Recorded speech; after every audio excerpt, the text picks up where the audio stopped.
Good evening, ladies and gentlemen. My name is Akshat Mehdi, and I'm currently a research assistant at the Institute of Chinese Studies, New Delhi.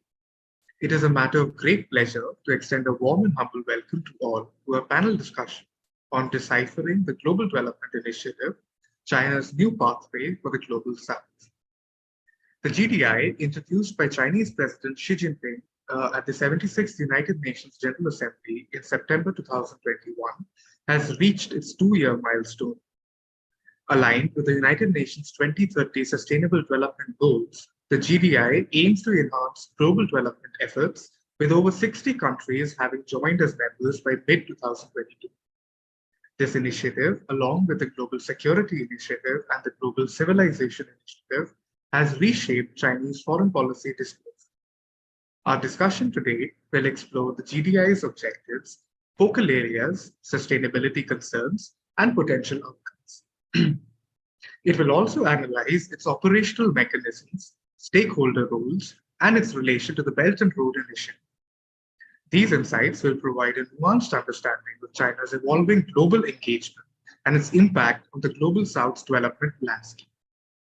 The first speaker for today is Ms. Samantha Custer. She is Director of Policy Analysis at Aid Data, a research lab at the College of William and Mary's Global Research Institute in Virginia, USA. Ms. Custer's research examines how great powers deploy economic and soft power tools to advance their interests. She has published numerous studies on China's growing global influence in partnership with the Asia Society Policy Institute, the Ford Foundation, the US Department of State, among others.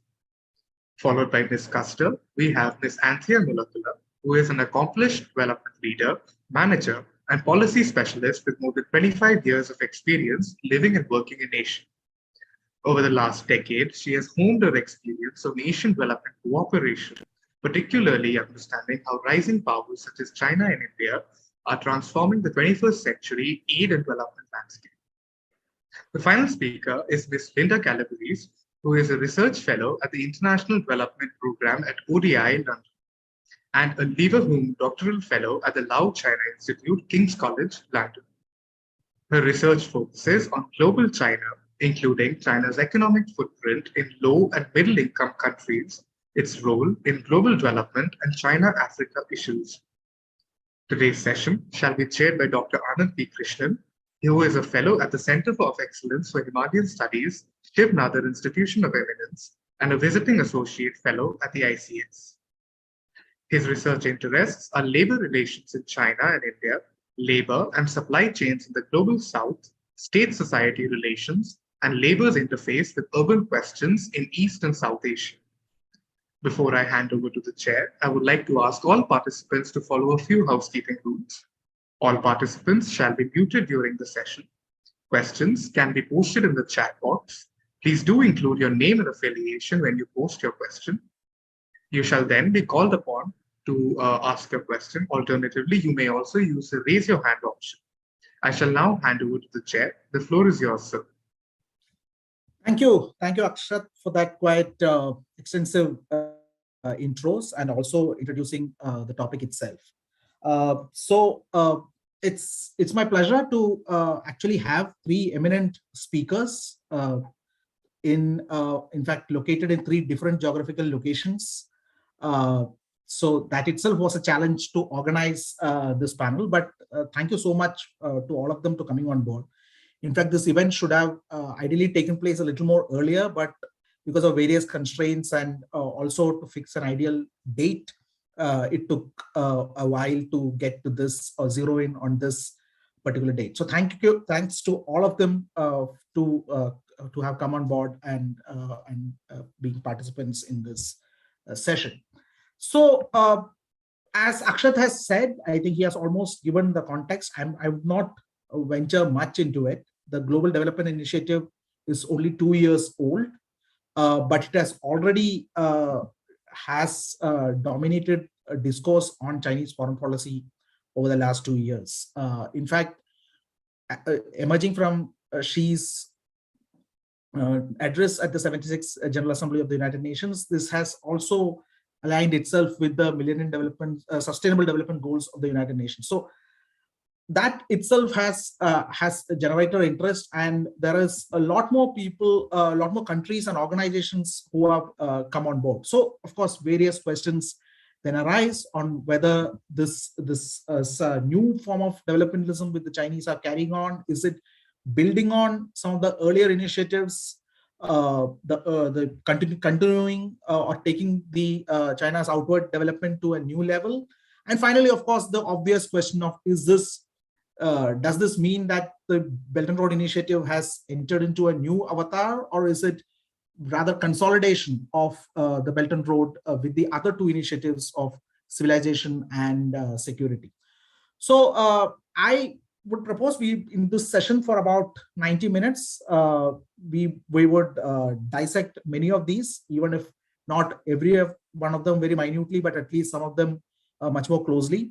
So I propose to go this to 2 rounds. I think that in the first round, for about 4 minutes each to each speaker, just to set the ball rolling on what GDI means, what they understand by it, how is it relevant, or what is its eminence, or what is its importance, and those first 4 minutes, and then we'll go into the next round of looking at it mostly region by region wise. In fact, some of these regions, even though it might still be a nascent concept and it's still only finding its feet, so some regions might be seeing its effects a little more than compared to some of the other regions where it might be less salient. So, but still, this would be worthwhile exercise to have a perspective on some of the key regions in the world.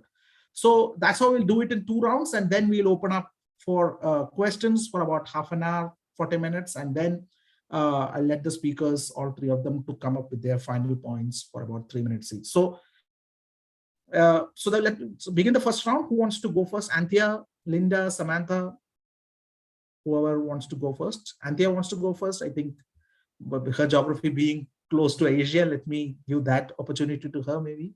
Yeah. Sure, I'm happy to go first. So thank you so much, Dr. Anand, and for the Center for inviting me. And I'm really delighted to be on a panel with Samantha and Linda today. So I'd like to offer some framing around the evolution of the GDI to start. So alternative narratives of development cooperation have emerged from non-Western actors like China and India. And while these narratives and the principles and values that shape them have been around for decades, we have started to see them have more influence, as well as be debated in the last 20 years, particularly as geopolitical tensions have risen. And the concept of the Indo-Pacific has emerged in large part as a response to China's rise. And the proliferation of Indo-Pacific strategies are in part designed implicitly or explicitly to counter this rising influence. And these strategies frame the relationship with China as competitive, rival, and/or collaborative, depending on the sphere of engagement, including in development cooperation. Development cooperation, as a result, has become a contested space, particularly in global South arenas. China uses its approach to development cooperation as a way to project its vision for a reformed international system and approach to global governance. And in doing so, it also seeks to challenge what it considers Western hegemonic narratives and practice related to development, global governance, and human rights.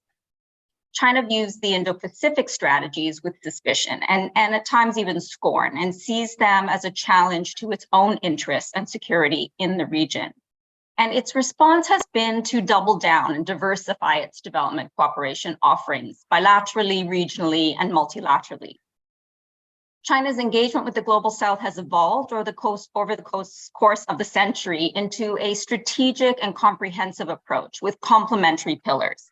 The Belt and Road Initiative has been central to China's economic diplomacy in the global South and a key feature of partner countries' development objectives. China introduced the Global Security Initiative in 2022. As the third pillar to China's global engagement, the GSI's 6 peace and security commitments complement the BRI and offer a type of protection for these investments. In March 2023, China introduced the 4th pillar, the Global Civilization Initiative, which is about respecting the diversity of civilizations, advocating the common values of humanity, valuing the inheritance and innovation of civilizations and strengthening international people-to-people exchanges. The GDI was introduced in 2021, and it marks a significant departure in China's development narrative because it presents a normative framework for China's engagement. China asserts that the 2030 agenda is off track, with the GDI laying out and advocating its vision with 6 accompanying principles: a people-centered approach, development as a priority, benefits for all, innovation-driven development, harmony with nature, and action-oriented approaches. It also has 8 priorities: poverty reduction, food security, COVID-19 and vaccines, financing for development, climate change and green development, industrialization, digital economy, and connectivity. And there are also governance arrangements and actions surrounding all of those. So China has said the GDI aims to protect and promote human rights through development, especially the right to subsistence and development of all people. It is very much in line with China's right to development approach, development as a pathway to human rights. And it complements China's domestic white paper on human rights, which insists that the right to development comes first among all human rights. And of course, it complements and takes China's 2021 white paper on development cooperation to the next stage. So together, the BRI, the GDI, GSI, and GCI present a normative direction for China and its partners, promoting an alternative vision and system of global governance, development, and security. Thanks, Anthea, for that short and sweet, but it covers a good range. Next, Linda. I mean, if we look at it geographically, then I'll move over to Samantha. Sure, I'm the next closest one. Yes, so let me go then. Thank you very much. So you've already outlined a lot of the key points and features of the GDI. I think it's interesting to consider where the initiative comes from. So it does come from this idea that the SDGs are off track, that poverty is on the rise. The Human Development Index has dropped for the first time in however many decades, right? So there's this narrative that development is not going towards the direction where it should be going globally, and China proposes a solution to that. So that's China putting forward its own views of development and its own suggestions for how to improve things. And as Anthea actually hinted, this is part of a broader agenda for reform of global governance. So that includes security, the Global Civilization Initiative, and the Global Development Initiative as well. So the initiative itself was actually quite well received, as you hinted at the beginning. There are a lot of countries said they would support it or became part of the group of friends. So there's been a lot of buy-in from the Global South and also from other countries as well, and from various organizations. So it's quite interesting to see how countries have rallied around this and say that they support the initiative.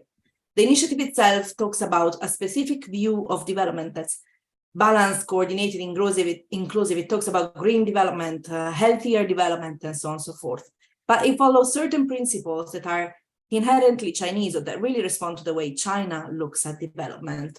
The first one, Anthea hinted at this, is development is seen as the thing that comes first. So development as the master key to solving all problems. Now, this is a view that has permeated China's approach to development for a very long time, although we have seen a shift in recent years. So in recent years, there was a recognition that security is also very important. So for me, being based in Europe, this is kind of a given, right? You can't have development in a place that's in conflict or where things don't work well. But then that wasn't necessarily the vision of China, which was development can support peace and security and can underpin that. And now this view has shifted a little bit in China as well, where it has been acknowledged that security is sort of the bedrock of development. But development itself is the guarantee of security, right? So if you have development, you can have also political stability and peace. So it's quite an interesting shift that has taken place in the last few years. And that I think is reflected also in this set of initiatives, not only the GDI, but also the GSI and so on and so forth. The initiative itself has, I think, some pillars, as it was mentioned, but also some quite interesting features. So one of them for me is the emphasis on economic growth, industrialization, closing the digital divide and so on and so forth. So as a development economist, this is something that I still believe is very important as part of the development process. And I see it is being underplayed in development strategies in other parts of the world. So this is an emphasis that the GDI has that I find quite unique and interesting. So the initiative is really recent, just a couple of years, and so details have started to emerge. So we now know a little more than we knew, 1 year ago or 2 years ago when it was announced, and 1 year ago when we had sort of more information on it. But what we know is that there will be a set of projects that will be proposed for funding, and these projects fall under the very traditional aid projects category. They look at agriculture, food security, poverty reduction, livelihoods, response to the pandemic, and so on and so forth. So really a traditional development approach. It looks very much like what a Western donor would do in terms of the type of projects, which I think is quite interesting. And another feature that's very interesting is China's positioning itself. Is China's positionality, right? So again, like through the GDI, China reiterates the fact that China itself is a developing country. So it's one among the developing countries. And therefore, the important bit here is the South-South cooperation that we see. So the aim of the initiative is to bridge the divide between global South and global North. And the final point I want to emphasize is, again, the emphasis on multilateralism. So whereas, the Belt and Road is all about bilateral relations and China dealing bilaterally with different countries, here, there's a very strong emphasis on bringing together many countries and having that multilateral approach, even though this was at the beginning the stated approach of the Belt and Road as well, and we know how that ended up. But it's very symbolic that the GDI was launched at the UN, so in a multilateral forum, whereas the BRI was announced in a country in Kazakhstan. So very different.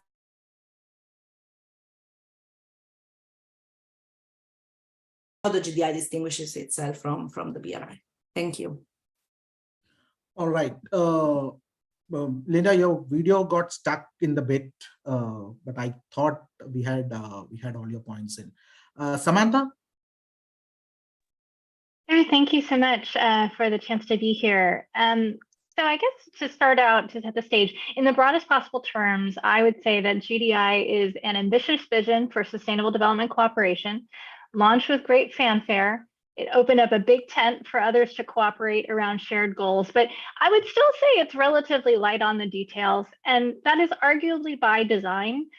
Very similar to BRI in that respect, where the broader, the more flexible the details that exist, it's easier to allow domestic actors, international organizations, and domestic governments to kind of rally around that and choose their own adventure, so to speak. So why is China engaging in the Global Development Initiative? Kind of from the outside looking in, I think there are probably two main motivations, if you will, for the Global Development Initiative on China's part. So the first, I would argue, is geostrategic.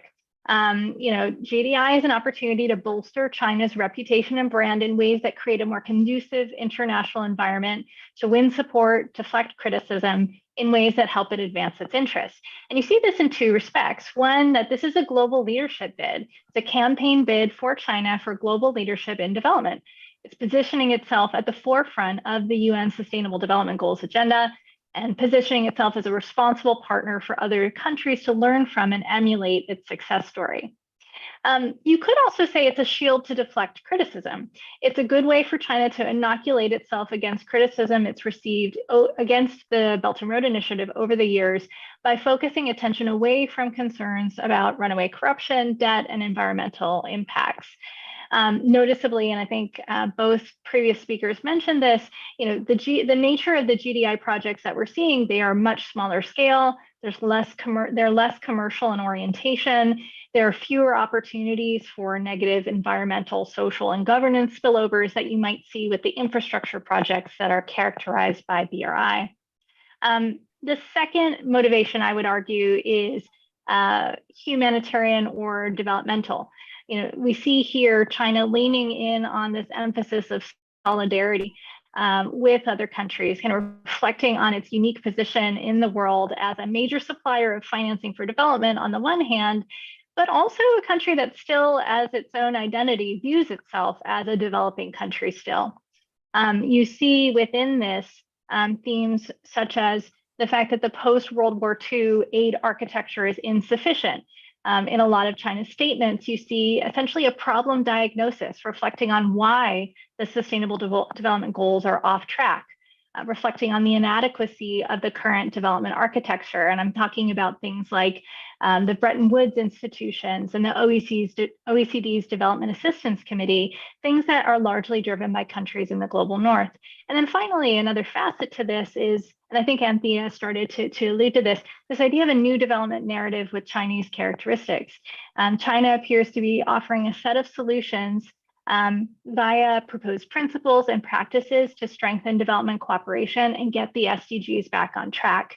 But noticeably within that, you do see an emphasis around norms, an emphasis on collective over individual rights, economic over political rights, and technocratic governance over political legitimacy.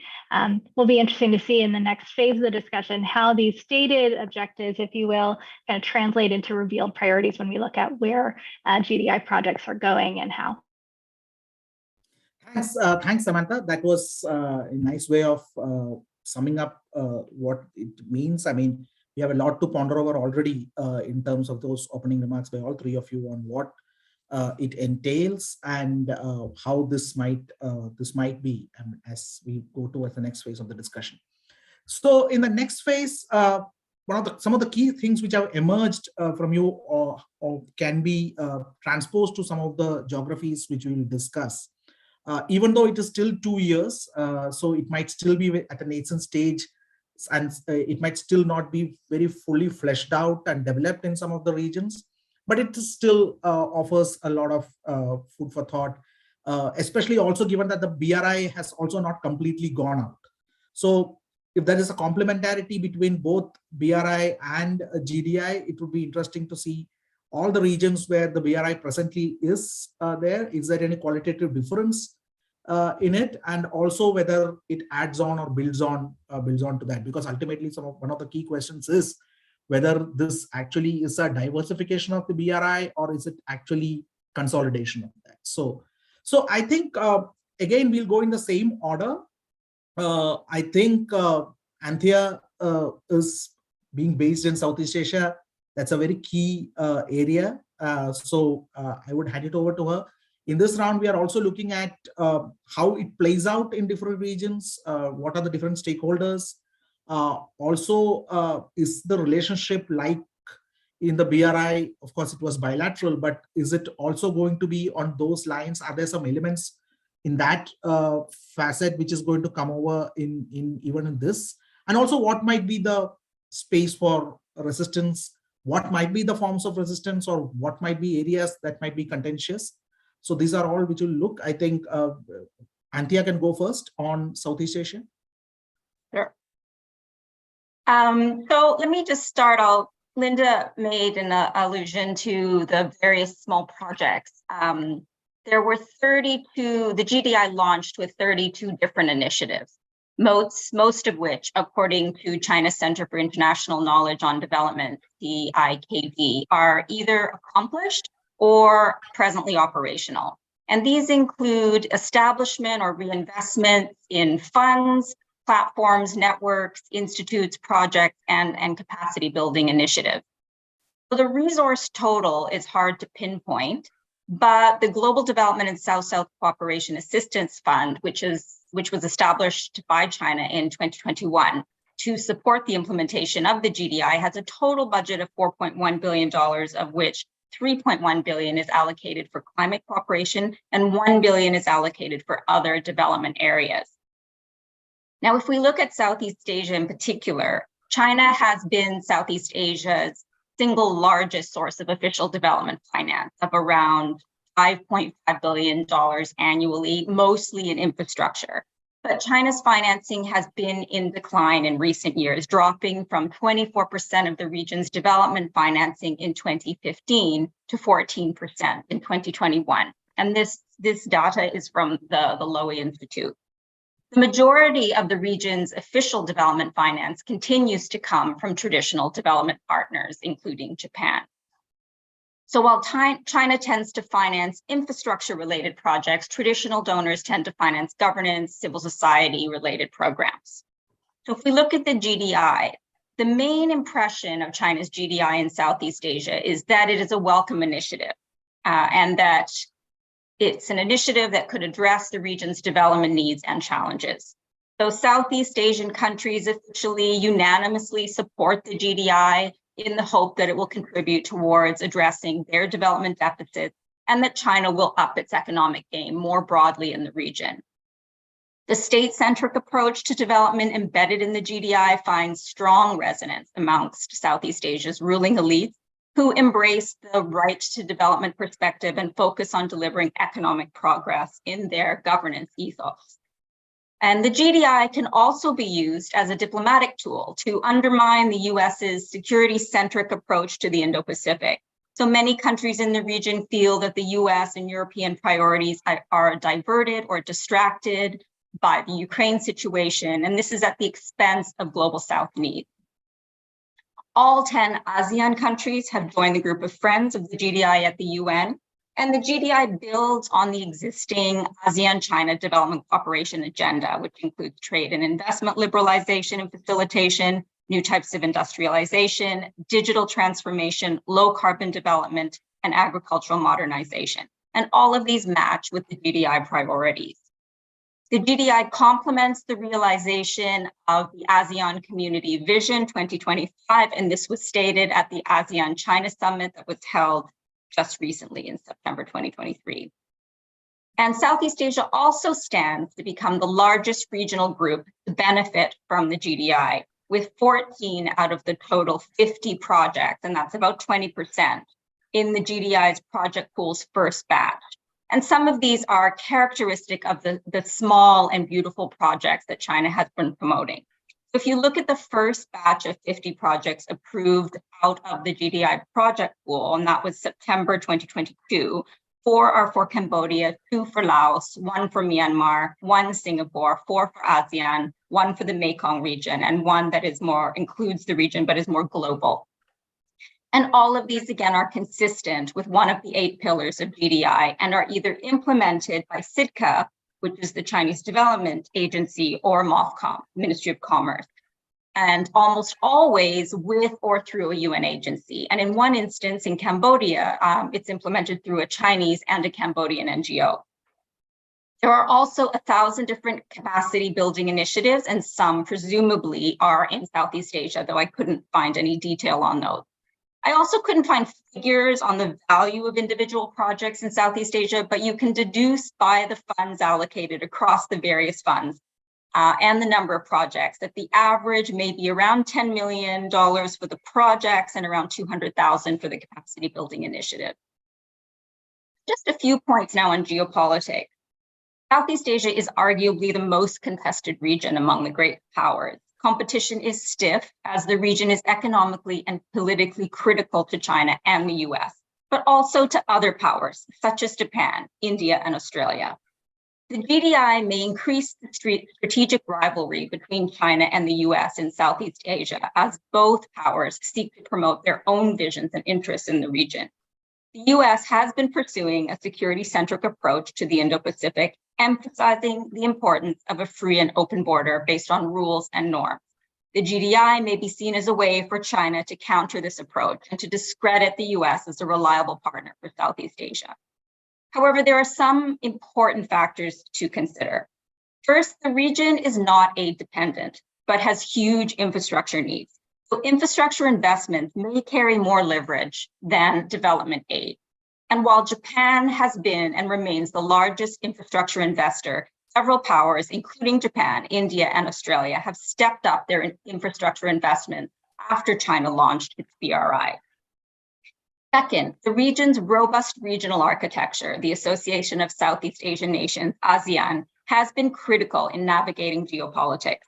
Member states have generally resisted picking sides and have leveraged ASEAN as a platform to discuss regional development cooperation.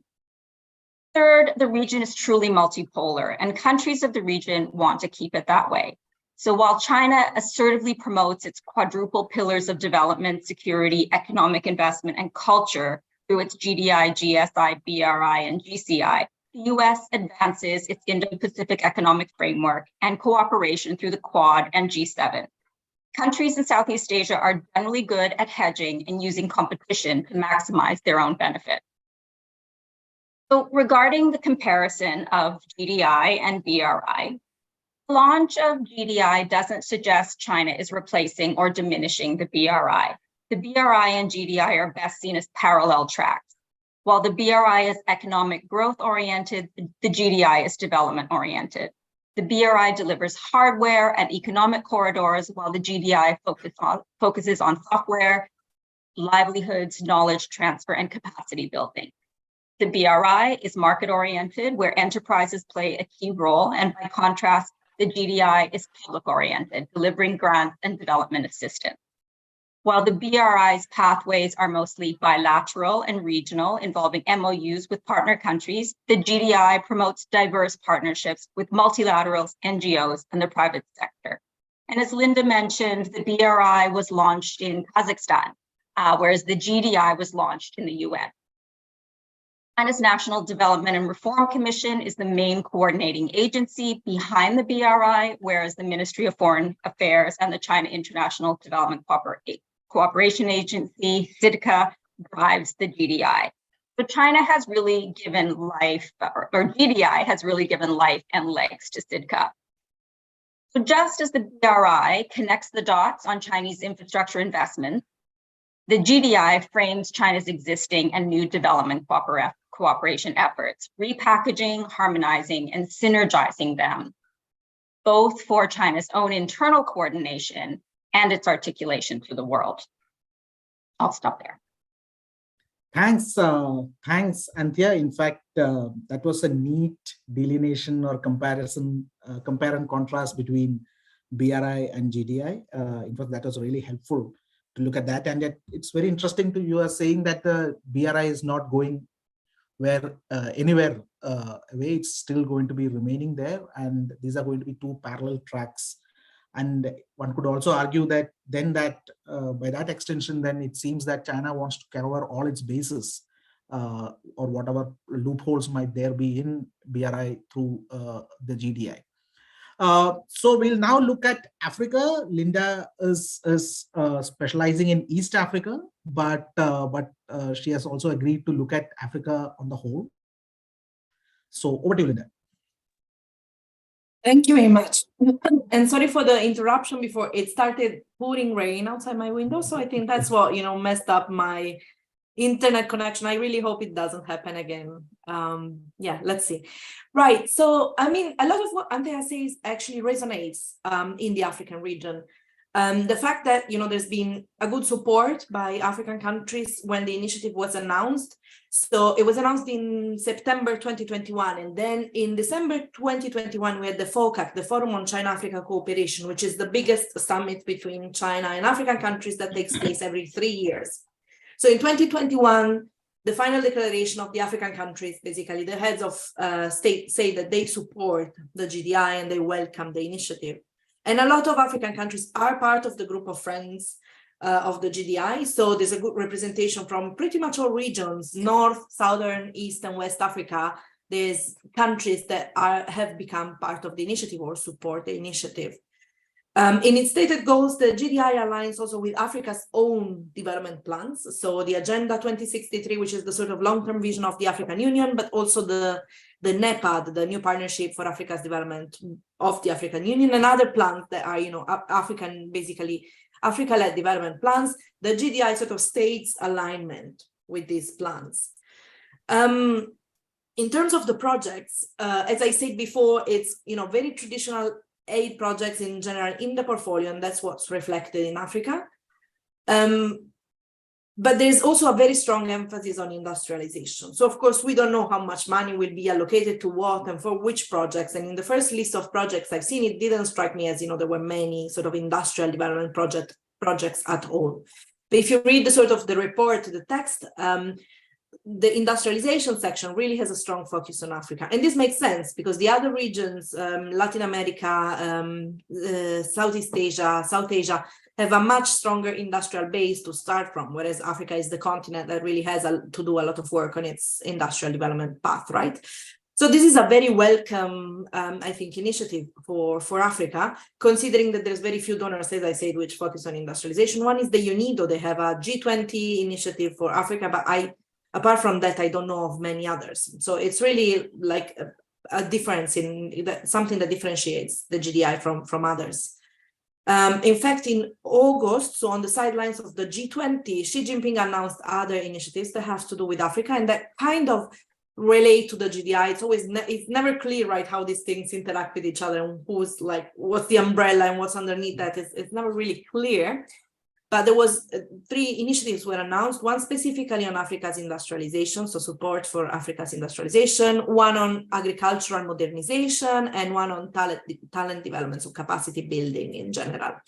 So we see, again, those sorts of traditional development interventions being planned for Africa. Now, apart from the positive response from African governments that we have seen, and that I think was to be expected, no big surprise there, we've also seen a generally sort of either neutral or positive response from African stakeholders. So I kind of monitor, the views of African experts, scholars, elites, if you will, and see what they say about this initiative. And I haven't read, any of the critiques that we actually find in the press in the West, in Europe. So in 2022, there was an article by The Economist that basically says, that we should be wary of the GDI, almost equating it to China's, plan for global domination. Like it sounded, very scary. And nothing like that comes in the African press, really. We don't see any reactions of that sort. In fact, we see a certain satisfaction for the fact that, there's an additional initiative and that will support African development in various ways. But of course, this is kind of, it makes sense, right? Because again, these are sort of aid projects or development projects. They don't have any of those controversial issues that affect big infrastructure projects. Now, for those, the reaction has been a little bit more mixed in Africa. So whereas not as negative as in other parts of the world, we have also seen a lot of pushback for certain infrastructure projects that fall more under the remit of the BRI in certain parts of the continent. So for example, like the example of Kenya, where environmental activists have been really fighting against the plan for a coal-fired power plant in the island of Lamu. But there's also been a lot of pushback by social activists on Kenya's standard gauge railway, where Kenyans themselves felt like they were not benefiting enough from the project.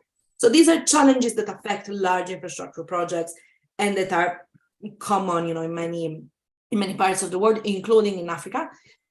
But nothing like that has happened on the GDI so far. Of course, we haven't seen much of it materializing on the ground. So then the question is, when these projects are implemented, they're tiny in size compared to, large infrastructure projects. The budget is much more limited. What will happen? Maybe these will be good projects, but just very small and piecemeal and not particularly transformative. So for me, that's where the test really is, right? It's great to have all these words and all these initiatives, but what actually matters in terms of the outcomes, the results? Does it really benefit the African population, and how, or is it just, like a small drop in the ocean and a lot more needs to be done? I would say that this will be the big test for the initiative. Thank you. Thank you, Linda. That was quite informative and enlightening. And also it's interesting to note that there is this delineation that you're doing between aid projects versus infra, and the kind of pushbacks for the latter might not be there for the former. So GDI seems to, at least for now, seems to be in a safe space. But one can also then question whether how much of these aid and is actually also collapsing into the infra. So whether you can seriously delineate both of them. In fact, those are also questions to ponder over. So I now hand it over to Samantha, and her points will also be interesting because she's also going to be talking about South Asia, which is also in immediate neighborhood of India, and also Central Asia, another key area for even the BRI. In fact, as has been pointed out, it is where Xi Jinping announced the BRI in 2013. So Kazakhstan. So please go ahead, Samantha. Wonderful. Thank you so much. So I agree with both Anthea and Linda that I don't see the GDI as a replacement for BRI. I think they set out to solve fundamentally different problems. BRI was very much about how do you get productive use for an oversupply of foreign exchange at home, as well as an oversupply in industrial capacity by exporting that abroad. I think for GDI, this is much more about reputation building and norm shaping on a global stage. But I should say that I think that the GDI is definitely informed by China's experiences, for better or worse, in implementing the first 10 years of BRI. I think you could say that this is partly a reaction to international criticism and a reset of its positioning following problems arising from BRI's implementation. What is noticeably absent from GDI, and we've talked about this a little bit, is you don't see the big ticket public infrastructure projects and the debt finance development that it's become known for in the early years of BRI. And that signals, I think, that less of a commercial or economic motivation. In the selection of the projects, you see an emphasis on what I would call lower risk projects. They're smaller dollar, they're low complexity, they can be delivered quickly, cheaply, visibly, and in a fairly non-controversial way with minimal negative spillovers. And that signals, I think, that China is trying to avoid taking on new risks after being overextended with BRI. In terms of modes of cooperation, there is definitely, and this has been mentioned, more focus on working with and through existing multilateral institutions like the UN system and working multilaterally rather than bilaterally. And I think this signals a desire to sidestep criticism that China goes it alone. Because if these other actors are part of the club, you can't as easily criticize it, right? It's also important, though, to understand that there's a lot about GDI that is not new. And there is a very familiar playbook that we've seen here from China before. There's still an emphasis on building a big tent or a club led by China that other countries can join, just like BRI. There's still an emphasis on small-scale reputation building projects that it is actually always pursued, even in the era of BRI. The big money always went into the big BRI infrastructure projects, but we've tracked Chinese investments over the last 2 decades, and you see these smaller scale projects, vocational training, higher education exchanges, technical cooperation, donation of materials and supplies. These have been around for a while, but now they have a new shiny unifying label under the GDI to match the BRI. There's still an emphasis on fanfare and communication to amplify the visibility of these projects. I also thought it was quite interesting if you all looked at the S3 initiative, the Smart Customs, Smart Borders, and Smart Connectivity initiative. It sounds like earlier iterations of the smart cities movements with technology-enabled policing and service delivery, or the policy connectivity under BRI about harmonizing policies and standards between countries to make it easier for people and goods to transit back and forth. And then, of course, you do see an emphasis on scaling and sustaining China's leadership in global public health that we saw a little bit earlier in the mask and vaccine diplomacy around COVID. So what does all of this look like in South and Central Asia? And I'm definitely humbled to speak to you all about this because I imagine those in the room, in the virtual room, will have a lot to say in the Q&A, and I hope I can learn from you. But these are my impressions from the outside looking in. So I would say that despite big fanfare, there's a relatively small footprint, I think, for GDI projects in South and Central Asia thus far, especially when you compare it to ASEAN that Anthea talked about and Linda in talking about Africa. We're probably looking at only maybe about 10% or less of the initial tranche of first projects that came out. Only Nepal and Pakistan were explicitly named as receiving GDI projects, and both were positioned as post-COVID recovery. I will say on the sidelines of the July 2023 forum that just happened on global action for shared development, Uzbekistan actually signed an MOU on cooperation with China around poverty reduction, technical cooperation, and training. This is not really unusual given past collaborations, but it's notable. It's one of the first Central Asian countries you see in the mix here. And then, as was referred to, there are, of course, a lot of multi-country training and technical cooperation efforts that cover all of the friends of GDI, and I'm sure that South and Central Asian countries will be a part of that. I think that the features of some of the projects in South Asia in particular underscore what we said earlier, that this is a very different look and feel from BRI. In Nepal, you have 2 projects that are already completed or near completion. They are very small scale. There's a Smiling Children project that involved distributing food aid for 3,600 children from poor communities.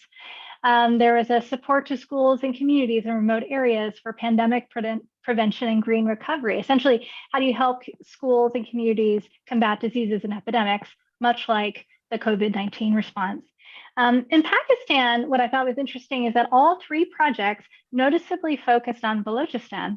And this is a province that is actually important to China's BRI investments as well via the China-Pakistan Economic Corridor, but has been persistently threatened by unrest from militant insurgent groups that threaten progress of BRI. So you see an effort on restoring livelihoods of poor households, promoting COVID-19 response and public services capacity, maybe ostensibly to reduce the triggers that contribute to conflict that might actually benefit BRI as well. So what have been some of the reactions from local stakeholders? Hard to get a definitive list of all of the group of friends of GDI, but it looks like several members are from South Asia, countries like Pakistan, Bangladesh, Sri Lanka, and Nepal. In Central Asia, you have Kazakhstan, Uzbekistan, and Tajikistan have all been linked with this. I might be missing some. Fill me in the Q&A if I did. There is some skepticism. I think this was particularly evident in Nepal, where there have been some complaints about why Nepal was fast-tracked to receive and complete 2 GDI projects, while in its view, China has yet to implement any BRI projects. There has been a much talked about Envision Railway, supposed to be connecting China, Nepal, and India. This trans-Himalayan multidimensional connectivity network, that's a mouthful, but essentially it's a connectivity project. And there's some debate, I think, between China and Nepal as to whether there are any BRI projects. What is interesting to see is that China has essentially tried to grandfather in a few older projects, like the Pokhara airport that it claims is a BRI project, but the Nepali government says no, it's not. In terms of the fast pace of getting these projects signed, sealed, delivered, etc., that's kind of to be expected because when you listen to the specifics here, they're relatively easy and risk-free to push forward quickly. I mean, distributing food aid, post-COVID relief support, that's a very different beast than dealing with large-scale multi-year infrastructure projects. There is a little bit of a question, I think, about whether there's more opting out or voting with your feet when it comes to fewer countries signing up to the GDI club in a large way as compared to the BRI. But it's still early. If you think about the fact that when BRI started, it was very similarly focused on a smaller number of countries, very oriented towards East Asia, particularly the ASEAN region. And you didn't really see large upticks in membership farther afield in Africa and Latin America until post-2018, so kind of 6 years into implementation. You're seeing a more geographic diversity earlier on now for GDI. There's also a question in my mind of whether there's a little bit less of an appeal to work with China on these issues of governance, social, and environmental sectors. I field surveys of leaders in 141 low and middle income countries, including the South and Central Asia region. And these surveys indicate that while China continues to be a preferred partner in infrastructure, it's less so in these areas of governance, social, and environment. And so that's a real question about whether there's maybe a mismatch between what China is offering via GDI and what countries want. But that said, I think there's less resistance and pushback to GDI as there has been with BRI or GSI. And it could be that countries are looking at this and there's very little downside and maybe some upside for countries to participate. These are feel-good projects, although I agree with, I think it was Linda that said, I'm not sure that these are transformative projects, but they are, feel-good projects. And, we're not sure that many people know what GDI is or whether this matters. I think Anthea and I have both fielded surveys in the past on the Belt and Road Initiative and found that very few people actually know what the BRI is or can talk about what it is or what it does. But they do know Chinese infrastructure projects. And so I think the lesson for me for GDI in this is that it may come down to people's experiences of specific projects on the ground as opposed to whatever we label it. So those are kind of some of my initial takeaways in terms of how this is playing out. I will say briefly on the kind of the broader global competitor stage, I think there are some mixed reactions. I think there's kind of a pragmatic co-opt, if you can, in the sense that the principles that GDI says that it wants to achieve are good and well aligned with many international norms. And so you see that kind of playing out in the crowding in of multilaterals to work with China. It's an opportunity to increase funding and political attention for the SDGs that have been beleaguered in the last few years. I think there is a little bit of a question of competition or countering, though, going on too. When the GDI was first announced, there was this almost concern that this was about, China trying to dilute norms around governance and human rights. I don't know that we see that necessarily yet in the actual projects and where money is going. So I think that may be overstated or maybe not. We'll have to see. So I think those are my thoughts. Thank you, Samantha. In fact, those last points are really valid. In fact, we will come around to those. In fact, before I open up for the questions, which promises to be very diverse, especially closer home in South Asia, it's also good that some of our discussions on BRI of late have also been informed by aid data. So in fact, I remember one of the discussions within the Institute of Chinese Studies recently on ports, which was again, so aid data and some of the work done by aid data has been really helpful in looking at BRI, especially the implicit debt component a couple of years ago that was really necessary. So this is a source which a lot of us do look forward to or look into when we discuss earlier the BRI and now increasingly the GDI. So thanks to all the three speakers. I think I'll go with Mr. Ravi Bhuthalingam. He has his hand up even as Samantha was still in the final stages of her presentation. So over to Mr. Bhuthalingam.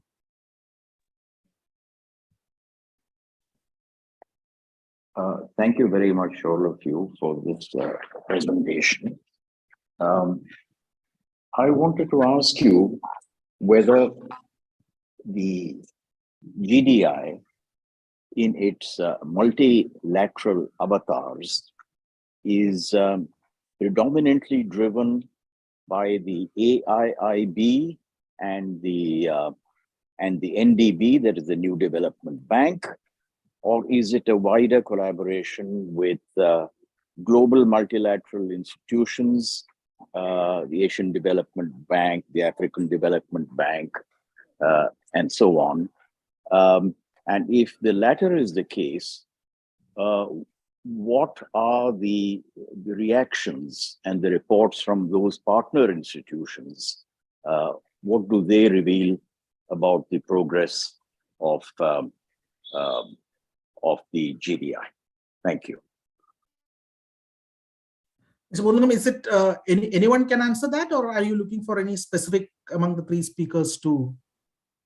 Anyone, I think I'll leave it open. Thank you. Okay. Yeah, anyone can take it up. Yeah, okay, Samantha, yeah. Yeah, a couple of thoughts. Thank you for the great question. I mean, it's early stages yet, so it's hard to say anything definitive, but I think in the early stages, I thought it was interesting that the AIIB and the New Development Bank, to my knowledge, I haven't seen actually raised in parallel with the GDI. And I think the reason for that is the nature of those institutions has been more focused on your kind of prototypical Belt and Road Initiative style infrastructure projects, not exclusively, but a little bit more in that vein. What I think we see in the GDI is more an emphasis on what I said earlier about working through existing multilaterals, particularly the UN. So for example, this could be working with the UN Development Program or the UN Foundation in specific country projects. There has been some multi-country collaboration with the FAO, the Food and Agricultural Organization. There's been an emphasis on tying into particular trust funds that are operated by the UN. So I think, at least anecdotally, you do see some kind of closer integration with these existing channels, as opposed to working through some of its kind of alternative mechanisms. I think in terms of reactions, I think my sense among the multilaterals has been it's thus far been the co-optation strategy that I alluded to before. It's a pragmatism of saying, development budgets have been slashed all over the world. They're under pressure. There's more challenges with crises. And this is a really large player in the development space that is vocal, it's visible, and it has some money. I mean, it's not the kind of scale of BRI funding that we've been seeing, but there is some money that it's bringing to the table. And it's quite noticeable to me that at pretty high levels within the UN, you've had essentially endorsements of the GDI for the Sustainable Development Goals at very, very high levels. You see that on the UN's website in terms of how they describe the GDI. You see that in the representation of UN agencies and multilaterals in a lot of these meetings of the Friends. But I'm curious to hear what others think as well. Linda or Anthea, Thank you. Thanks. Is Linda, Anthea, you want to build onto that, or you have anything? Sure, I'd be happy to sort of address the question around AIIB and DB. I think, I see this as quite two separate things, actually. So the GDI versus so AIIB is Asian Infrastructure Investment Bank, so they would mostly invest in infrastructure. And as we say, there's not that strong a component of infrastructure in GDI, if at all. In fact, there may be some, digital projects and stuff like that, but there's not that sort of hard infrastructure component as such. I think it's important, maybe we haven't really touched on this during the discussion, but I think it's important to consider that a lot of this infrastructure is built through money that's lent by policy banks or by multilateral development banks as well, whereas GDI projects will be funded, through other means. So there's funds that have been allocated to it, some these South-South cooperation funds and so on and so forth. I understand there's also an attempt by the GDI to involve the private sector in some ways. And so there's been attempts to bring in mostly Chinese companies, really, as diverse as Alibaba on one side and Xiamen Airlines on the other side. So quite a variety, quite a difference in the type of Chinese companies that are part of the process. But I think there's that attempt to sort of identify leverage sources of finance that's not through lending. So it's mostly grants, aid, and these other things. So it's quite separate, I would say. Thank you. Anthea, would you like to add, or is it? I really agree with what both speakers have said. You see a lot of the money going through the UN, so it definitely underscores the importance of the UN system through the GDI, as well as NGOs. So, NGOs have always been a part of Chinese development cooperation, but have not often been well recognized. But, some of the project that Samantha mentioned in Nepal, that's in partnership with one of China's oldest long-standing NGOs. And so that's kind of interesting to see a more prominent role for Chinese NGOs. All right. So one of the follow-up questions immediately to that has been raised. Is it to differentiate? Is it these financing of these GDI projects? Is it mostly like BRI? Is it through loans, or are these grants from China? So how is the financing bit taking place? That's a follow-up question from Ambassador Saurabh Kumar. Yeah. Anyone can answer that? Yeah. Yes, Samantha. I was going to say, Anthea, if you want to go first, please feel free.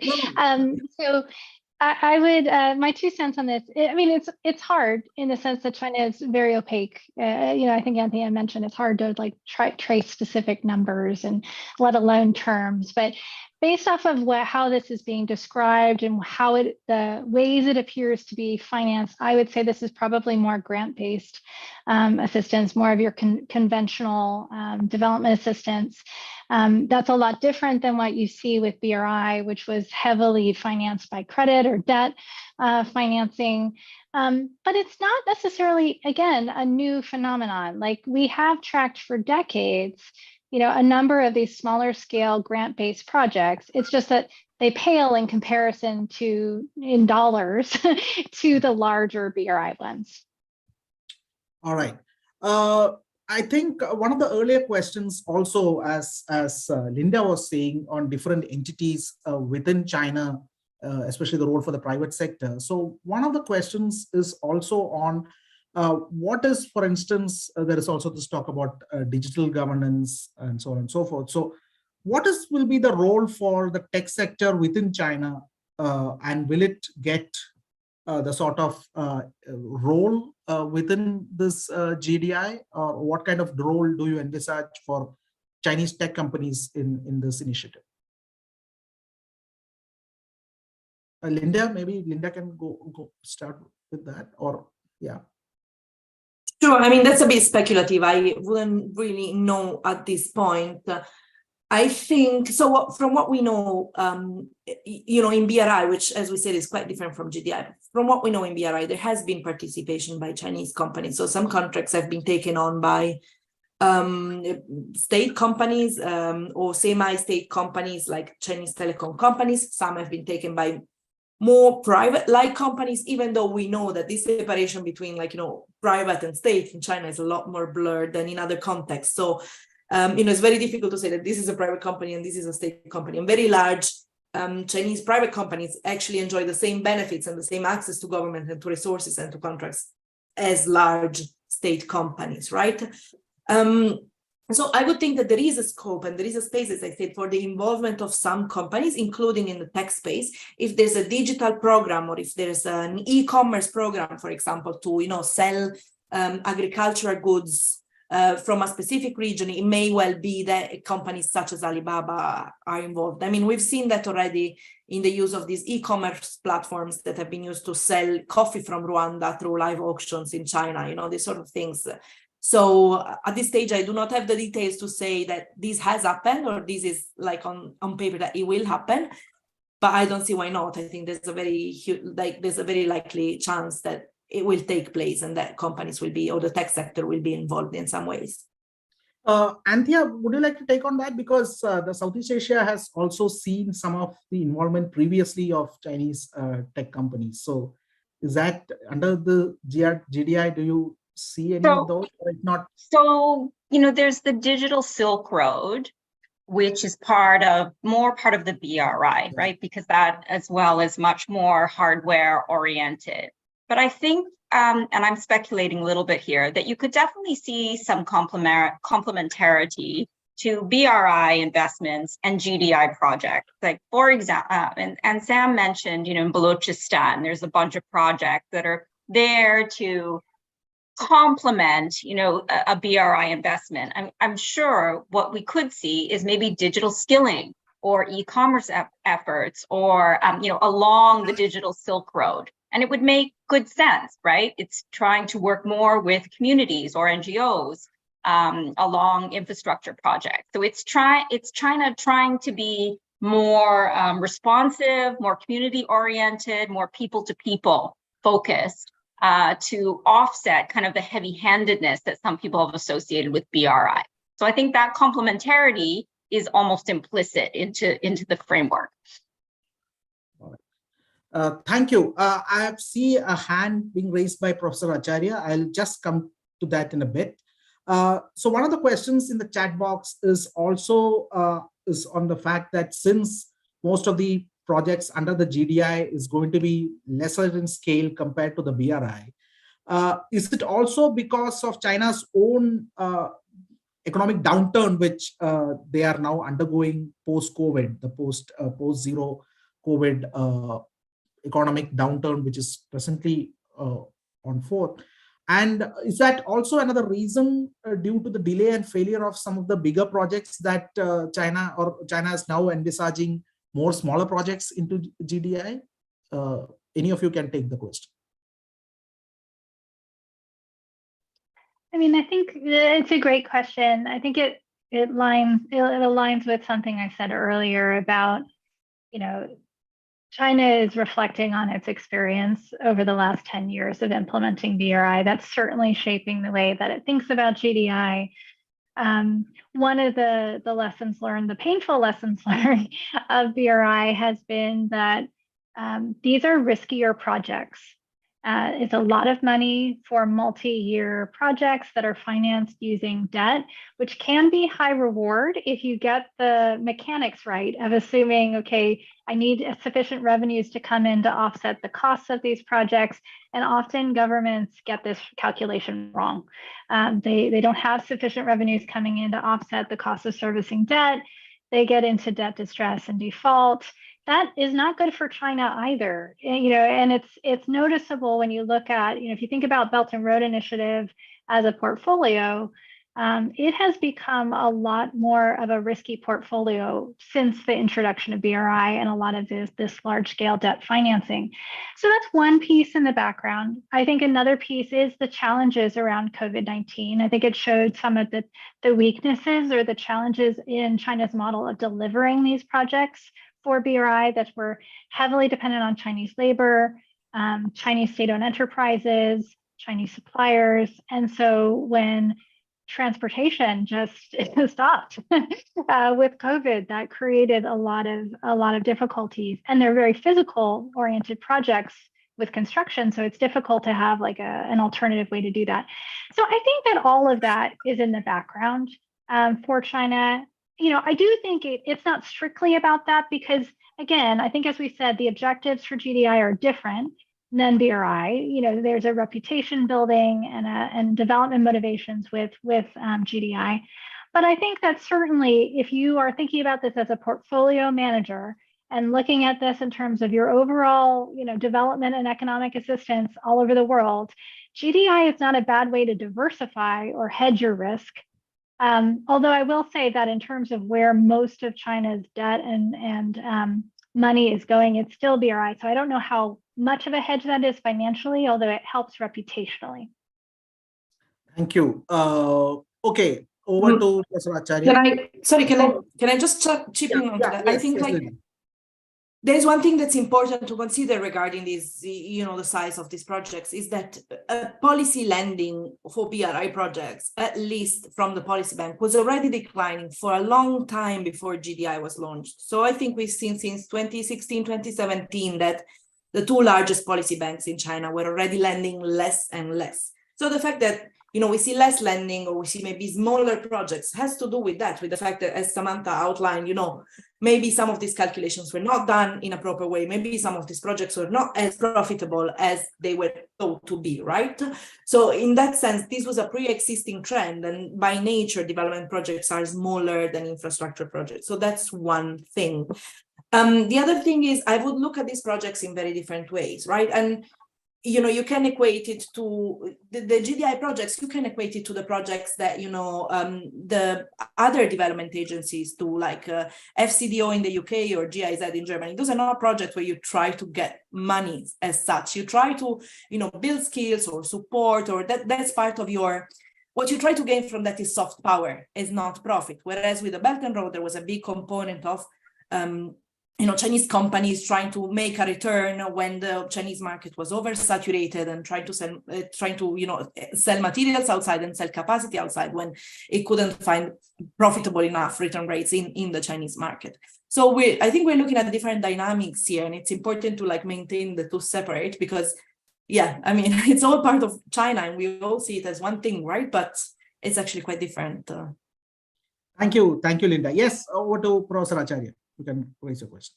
Yeah, thanks, Anand. And let me begin by thanking all the three speakers. I think these were fantastic presentations in the way in which they brought out some very interesting convergences. There were very interesting convergences in all the three presentations, specifically in terms of the link between the BRI on the one hand and then the GDI and whether we see them as, or whether we see the GDI as a corrective to some of the problems that the BRI, this is something common that comes out.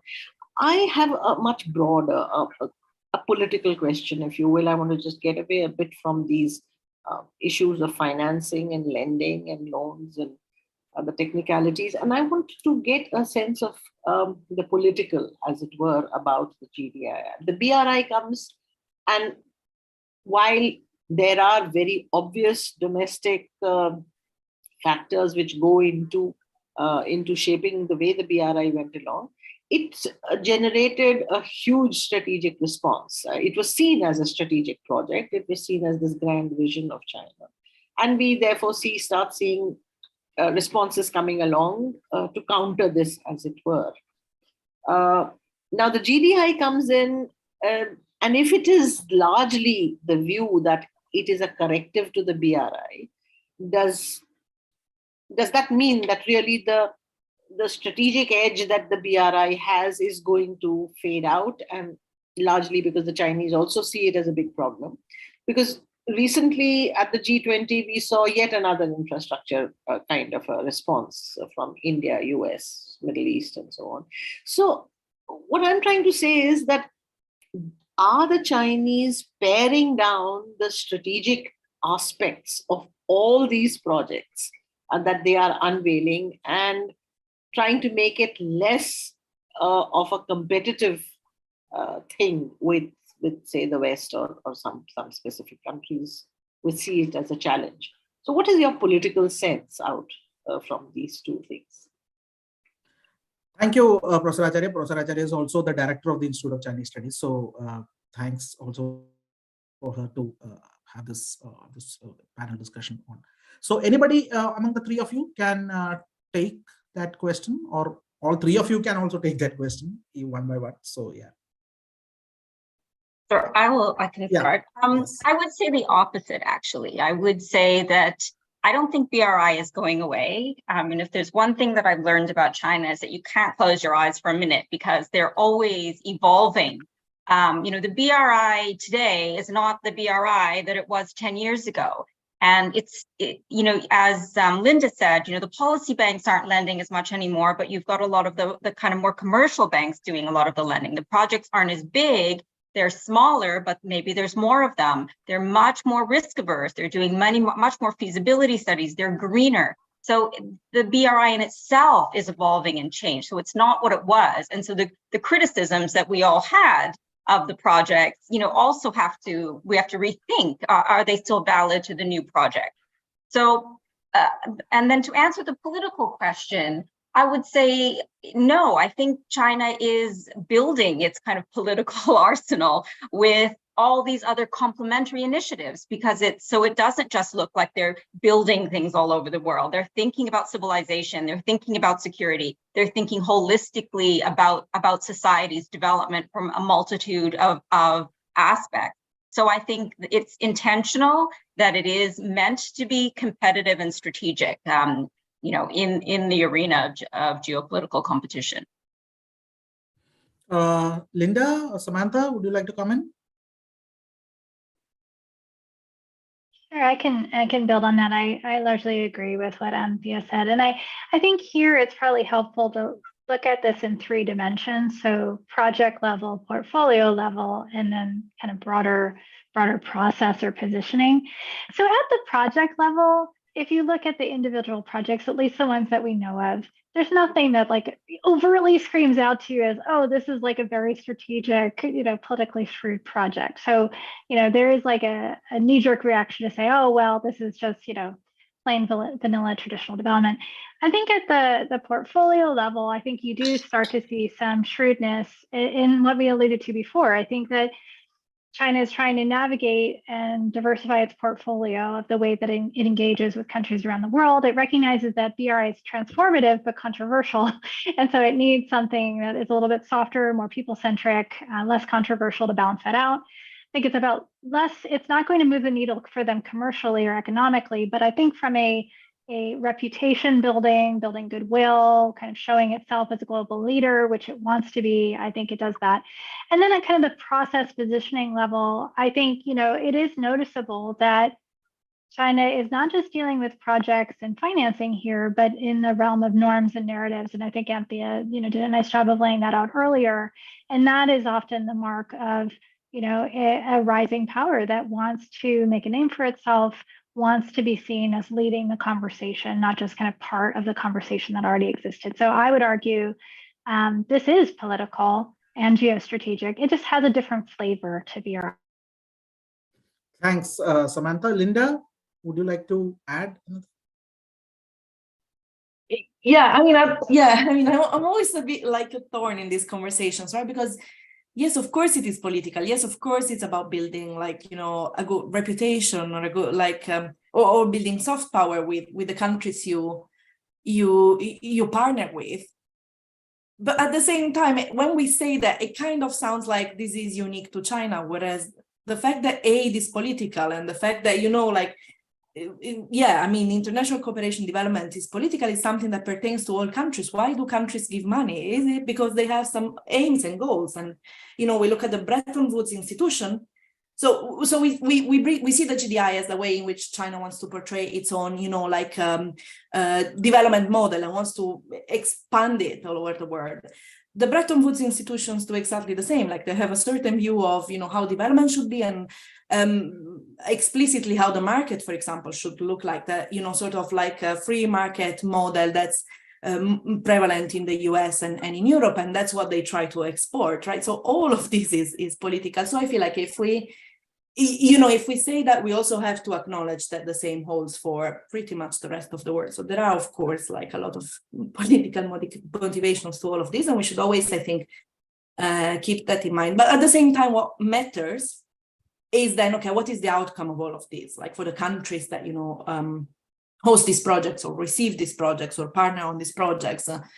And that goes back to the question of whether, the GDI or any other development project is transformative or not. And that's, I think, the biggest question for those of us who care about, the development aspects of things. Thank you. Thank you, Linda. In fact, there are a couple of follow-up questions from Ambassador Saurabh Kumar. The one is, of course, on the extent of much of the capacity building on GDI, and are they actually executed in a turnkey manner? So that's one. The second is also on whether these projects or the GDI, things under the GDI, are they actually emerging from some kind of a consultative process, and or are these more from a top-down kind of an approach by the Chinese? In fact, I want to build on to that with one of my own, is what exactly are the other countries in this initiative? What are they bringing to the table, or what do the Chinese expect these countries to bring to the table? Because all of you have said that this is a more multilateral, this is not just about China having one, but have more involvement to shed that kind of an image. So what is that the other countries are bringing onto the table? What is at stake for them, or what is their own contributions, or what the Chinese expect them to do on this? Yeah. Any of you can take that.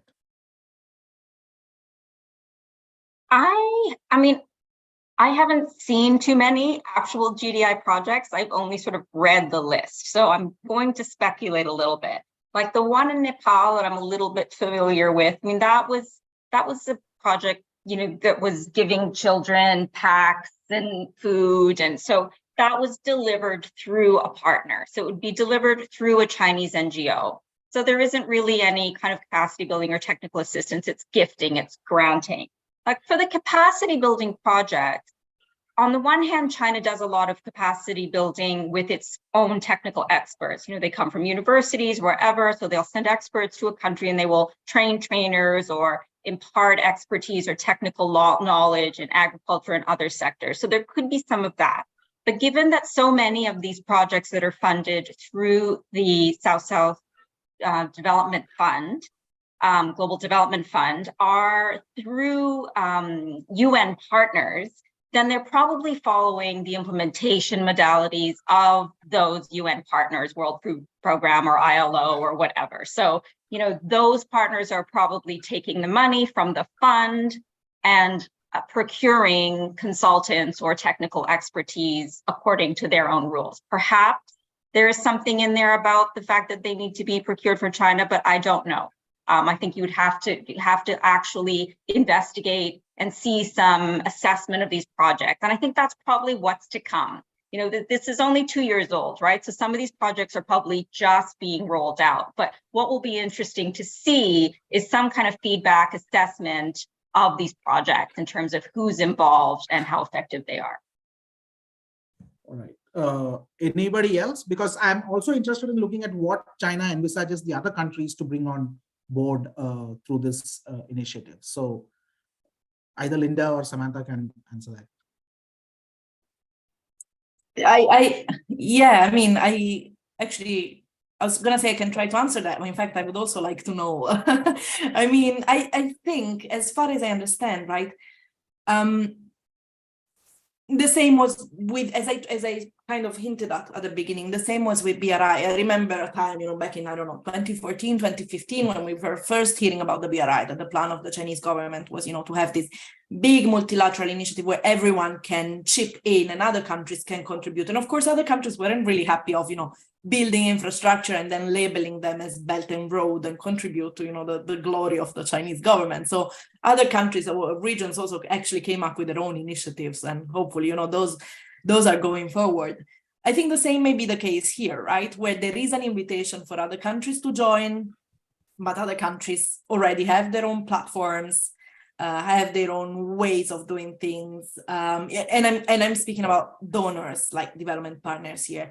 And so they may not want to, funnel their resources through this global development initiative, where they have other fora, where they have the UN, where they have their own, MDBs and so on and so forth. So I would say that we can ask this question again in 5 years and see where it went. But my guess is that it's going to be similar to the Belt and Road, where there's an attempt at multilateralism, but it's actually more like a China-led initiative. Well, okay. Any further questions?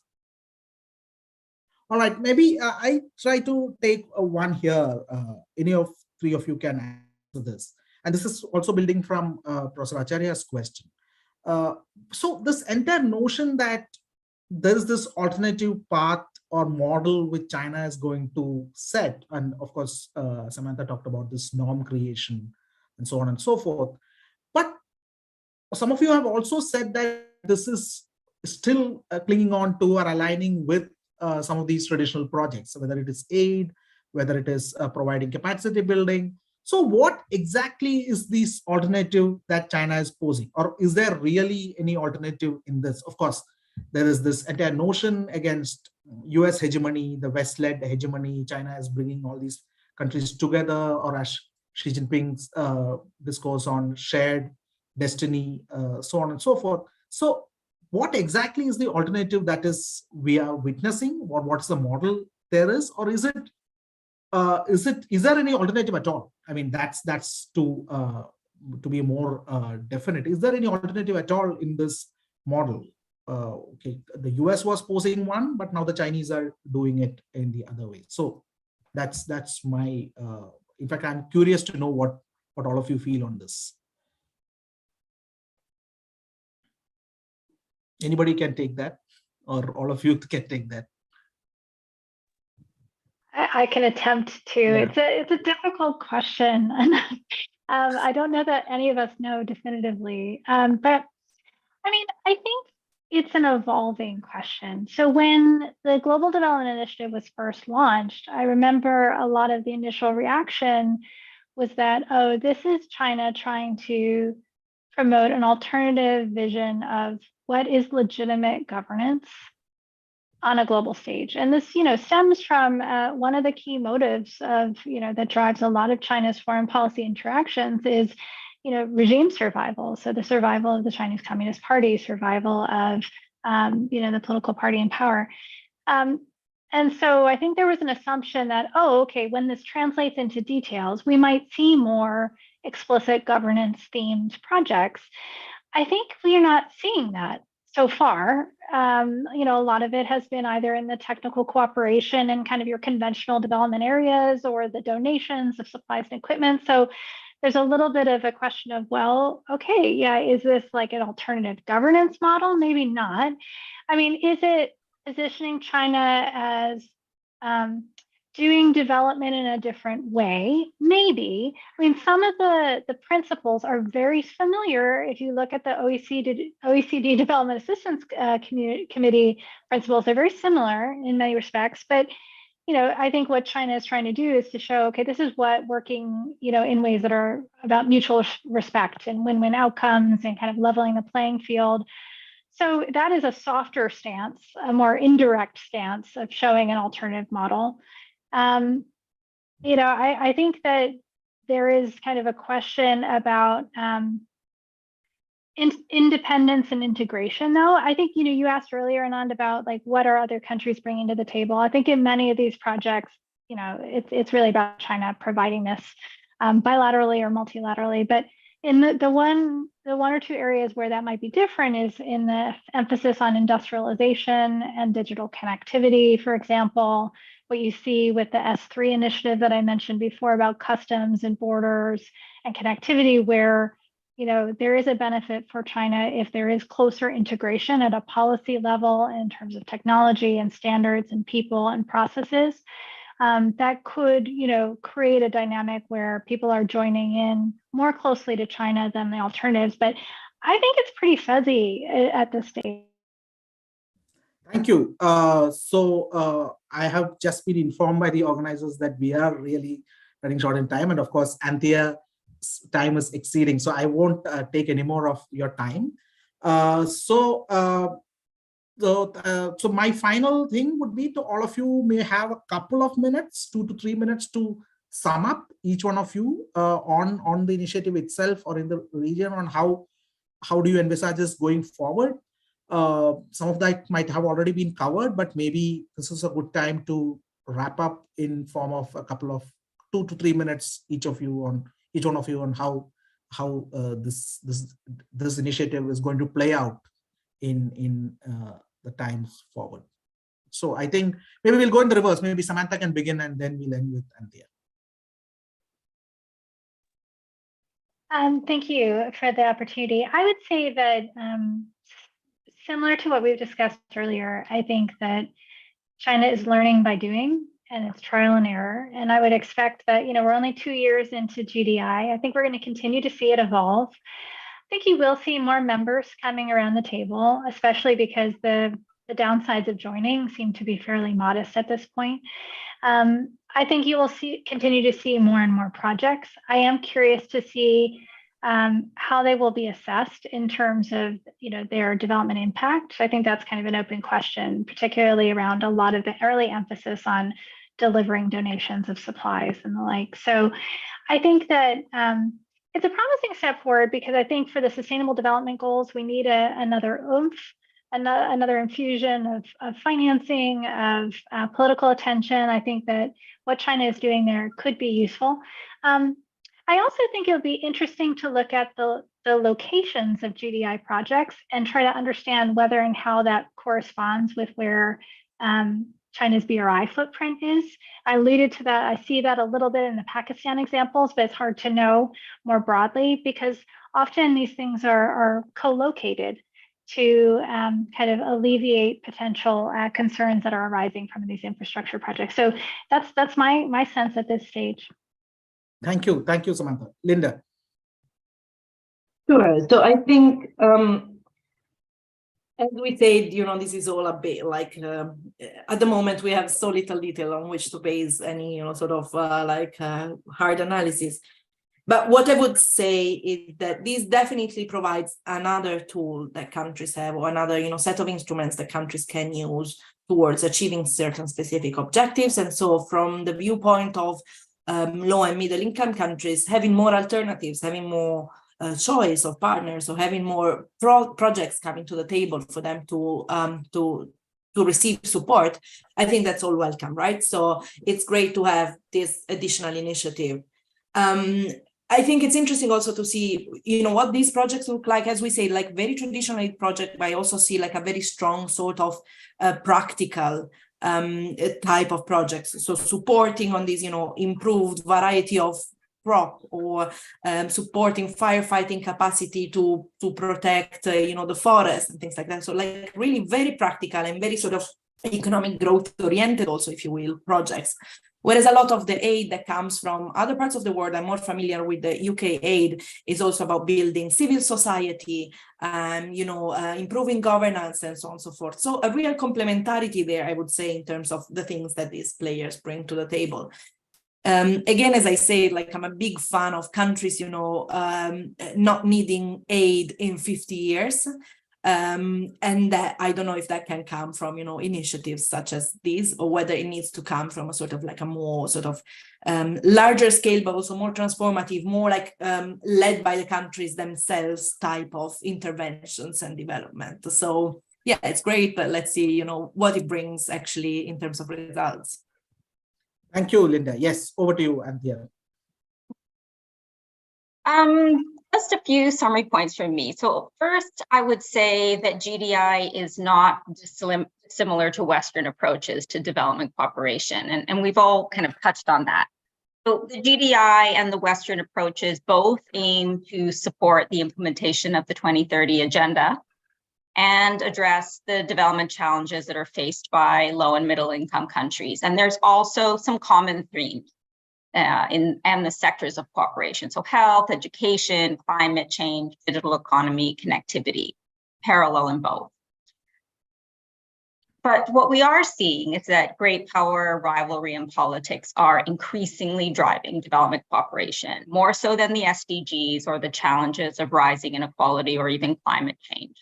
And if China had released the GDI a decade ago, it probably would have been welcomed by Western or Northern countries, because at that time, development cooperation was more of a space for engagement and dialogue around shared priorities and less of an arena for soft power competition. However, given the array of geostrategic issues that frame any current development cooperation efforts, the GDI is understandably perceived by some as a soft power play on China's part. But having said that, obviously the proof will be in GDI's execution and impact, and we wait to see what happens.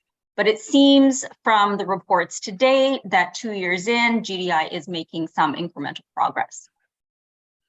Thank you, Anthea. Those were quite good remarks, something to look forward to, in fact, over the next few years on what this entails. So thanks to all three speakers for their wonderful presentations, a lot of food for thought, a lot of things to chew over, to look forward to in terms of discussions within India on what GDI entails and what might be the Indian response to this new avatar or this new initiative, of course, along with the other two initiatives. So what would be the geopolitical and geostrategic importance for India too, or the implications for India too in this. So this interesting play between India and China is also something to look forward to. So thank you, all three of you.